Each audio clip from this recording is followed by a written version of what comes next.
Hello, you first timers and all of you returning listeners. Welcome to Women's Rules of Engagement, a podcast for executive women.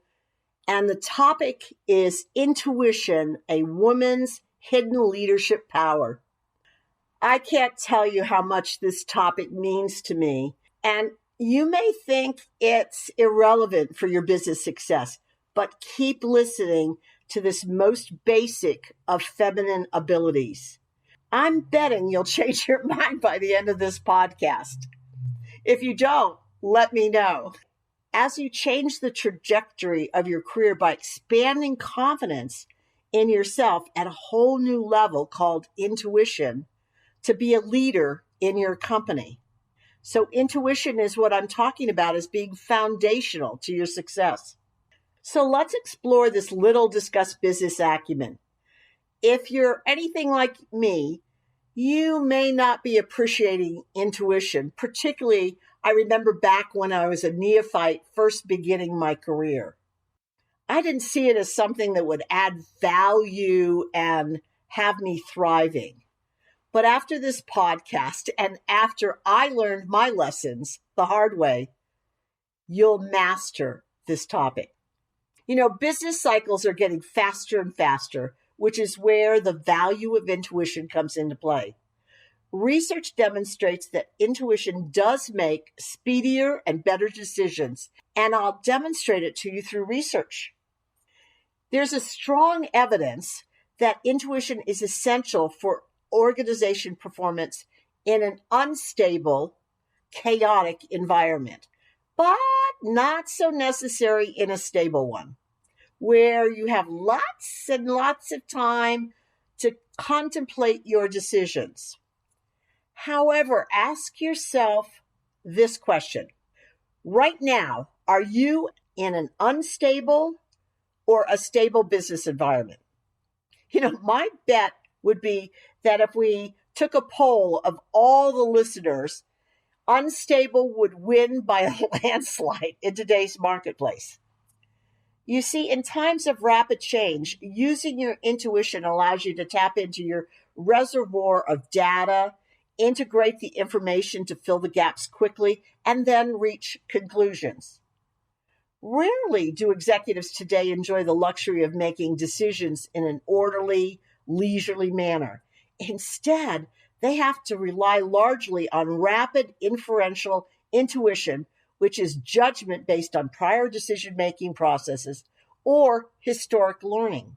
In fact, neuroscience have found that we unconsciously encrypt our past understandings, which gives us the ability to predict the outcome of an event by comparing it to something that we've previously experienced before. You know, as a strategic coach to business leaders, I can assure you many more executives rely on intuition than you'll ever realize. So the purpose of this podcast is to crack open your mind, to examine the internal power within you through these brand new eyes of the feminine power you own and may not even be tapping into. And the reason I want you to hear this is often we women give credence to this business culture, which is saying that, logic rules the day. So you never even explore the concept of intuition and using it day to day. But I want us to do that. And I want us to learn how to use it in a healthy, powerful way. First, let's look at what intuition is. I see it as that small, quiet voice that comes to you in a flash with a complete idea. It's almost like that idea is in a bubble all on its own. It is a sophisticated form of reasoning. It's integrated. It's where you receive data from hundreds of places, from reading to television to the internet to conversing with people, which you then store in your brain. This reservoir is what you tap into to combine all the bits and pieces together.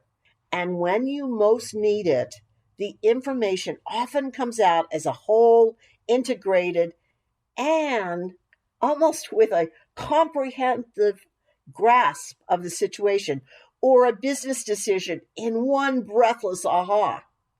Some suppose that intuition could well be a form of intelligence, a level we cannot access with rational thought.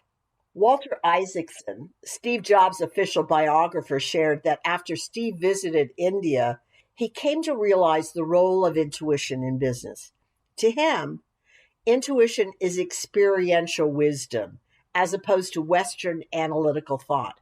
It gets back to the two sides of Steve's personality, his intuitive, poetic side and his rational, engineer, business side. He was able to unite the two. Isaacson then went on to say Steve was not necessarily the smartest guy in Silicon Valley, but he was the biggest genius we've had in the past generation. Isaacson mused, I don't know how you develop great intuition, but Steve says it was experiential wisdom where you soak things in and you really get in the moment and you really have intuition you're willing to trust. If even the great Steve Jobs doesn't have you thinking intuition should be part of your toolkit, let me back this up with research confirming this is not simply a woo-wooey idea I've come up with all on my own. A KPMG survey revealed that only 1/3 of 2,200 CEOs surveyed trusted their data and the resulting analytics. According to a PwC survey, 59% of decision makers say the analysis they require relies primarily, listen to this, the analysis they require relies primarily on human judgment rather than machine algorithms. Another study shows 80% of company executives whose corporate profits more than doubled in the past 5 years had above average precognitive powers. That's intuition. Of 2,000 studies in another survey, which measured and tested managers, those at the higher performance level consistently scored better in intuition.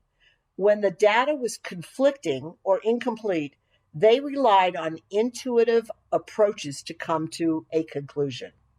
Another study from Christian and Timbers. 45% of corporate executives rely more on instinct than on facts and figures in running their business. Pretty interesting stuff, isn't it? As Steve Jobs highlighted, there are two sides of the decision making. The first is the rational, systematic, and careful analysis side. And the second is the intuitive side.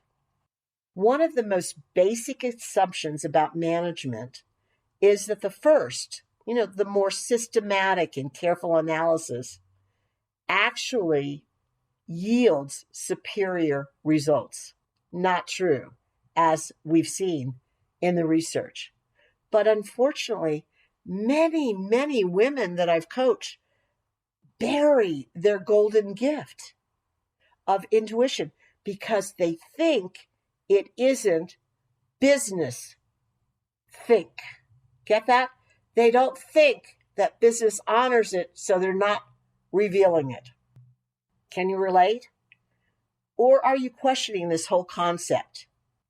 Well, if you are, I'm ready to challenge you. Are you ready to be challenged a bit further? When you're strategically planning the future of your company or division, you never, ever have complete facts. And yet somehow you fill those information gaps with your best guesses, or dare I say, intuition. How about another example similar to one I know you experience on a regular basis, or you experience something similar to this? You spot Susie Q while walking down the hallway. Perhaps you even give her a smile or a nod of the head, while inside, that small, quiet, knowing voice says, you need to talk to her. Ignore that voice at your own risk. Your intuition chides you to talk to her for several weeks until Knock, knock, knock on your door. Susie Q comes in and resigns. And in your heart of hearts, you know that had you talked to her when your intuition spoke up, instead of giving more credence to your overloaded and overburdened calendar, you know what you think is the most important work you have. This never would have happened. The cost of ignoring your intuition is often enormous. Start calculating this simple example and start thinking about the time and the money it will take your organization and you to hire someone, not to mention all the training you still have to do. And on top of that, there's no assurance this person is going to be as good as Susie Q was. And this is only one venue. Imagine the price of ignoring that voice time after time after time after time. Are you starting to buy into using your intuition, but you're still a little bit uncertain about this whole thing? Well, let me provide you with some hints to prosper while incorporating intuition in your business transaction.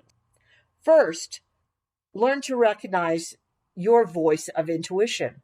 That's the most critical thing you can do right now. I remember a number of years ago, I was visiting a fourth-generation astrologer. He was from India. He looked like a live Buddha sitting in front of me. As he went through my chart, he said, you are half prophetic.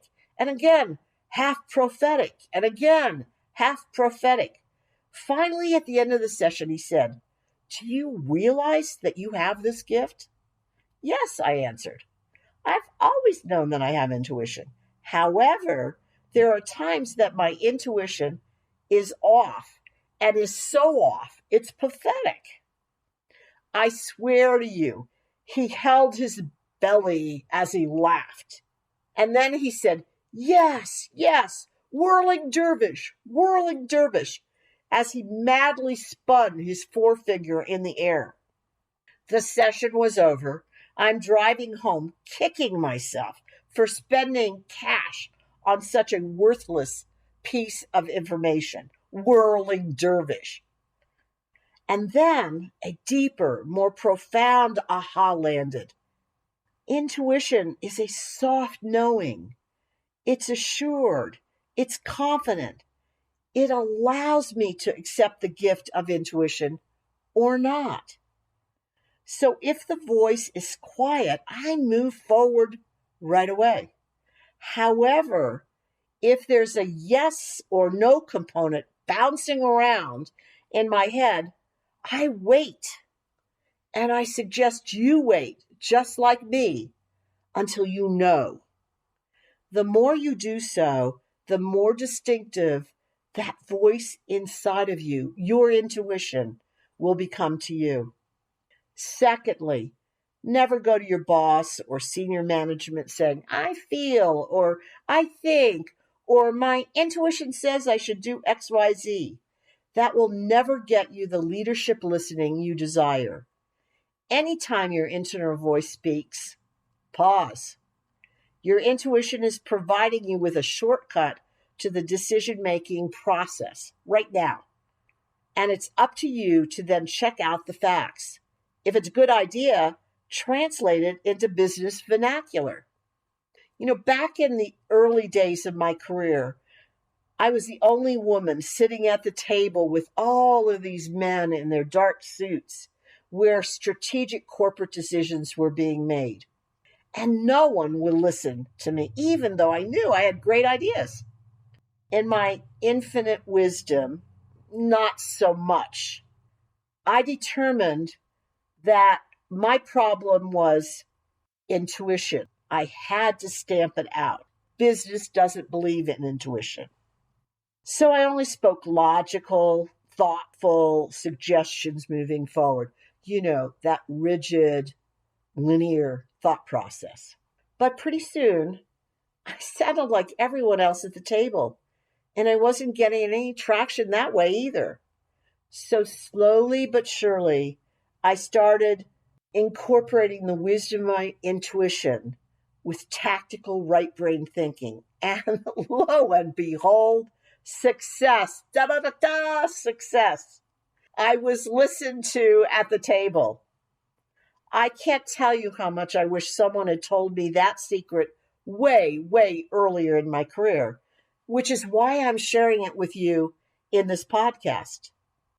Even though many executives, as the research I've shared demonstrate, utilize their intuition, they're not out there advertising it. So don't you do it either. Third, typically intuition bursts out of the blue, but rarely when you're stressed or straining to uncover a solution. So turn your back on your concerns. Yes, turn your back on your concerns. Work on an easy project. Go for a walk around your company campus or drive your car somewhere, preferably on a long, open stretch of highway. Simply get your mind off the issue, and inspiration, intuition, often sparks ideas, as it did with many of our great thinkers in history. How about Einstein getting his best ideas while shaving? Or Henri Poincaré, the French mathematician, when he was stuck on a math problem, he would go on holiday. Yes, you heard me, on holiday. And the answer usually occurred to him as he was stepping off the bus. Or how about Isaac Newton with his inspiration coming from an apple bonking him on the head, or while he was observing the apple falling from a tree as he rested, depending on the version you buy into. These are all examples of intuition leapfrogging into their mind with breakthrough ideas. Aren't you ready for leapfrog ideas yourself? And fourth and final, intuition is part of your brain. If you are still unsure, remember your mind is a muscle and it requires exercise in this area to grow more powerful. So use it on small items and you develop confidence in your internal voice, that internal voice of your intuition.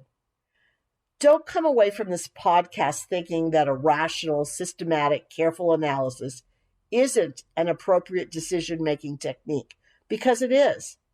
But I do want you to expand your thinking by honoring the intuitive voice as well. In fact, Carl Jung noted intuition does not denote something contrary to reason, but something outside the known province of reason. Wouldn't that be fun to have as part of your arsenal? Did you hear anything you plan on incorporating? How do you intend to unleash your intuition into your business actions? Start right away. Don't let these new ahas become something that you always meant to take on but never did. Decide, then create a strategy to make it happen. Your career counts on it.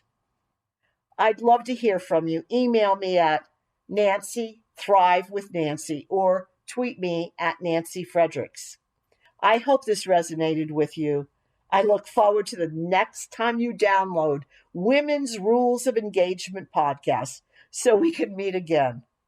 In the meantime, stretch your career by tapping into that wise, intuitive voice within. Much success always.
I'm thrilled you've listened to the Thrive with Nancy podcast. My intention is to offer quick tips designed for you to apply right away, ones that will boost your career immediately.